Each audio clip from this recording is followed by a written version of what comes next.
First, we have to make a punch, a master copy of the letter we want to reproduce. After we've transferred its outline onto the tip of this steel bar, it has to be carved by hand using a file, a very sharp file. You do maybe a punch a day, 2 punches a day? So, in order to do the full set of type that Gutenberg needed for his Bible, how much work was that? Well, there are at least 270 characters, perhaps more.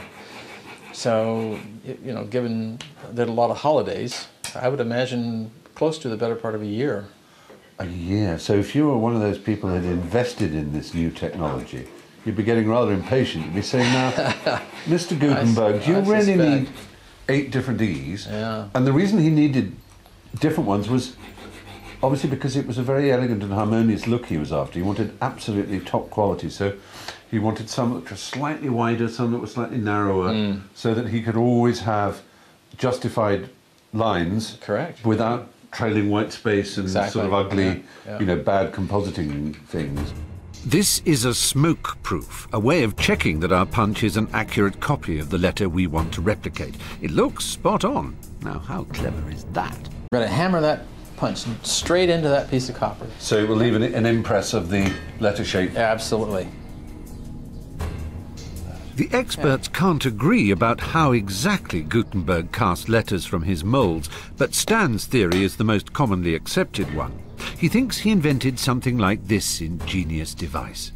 This tool in front of us is the single unique element of Gutenberg's invention. And this is the type mold, and it's made of two halves, and these 2 halves mate together to form a cavity in which the type will be formed, with the matrix at the bottom. That's where the precious matrix. Yes, we've been working.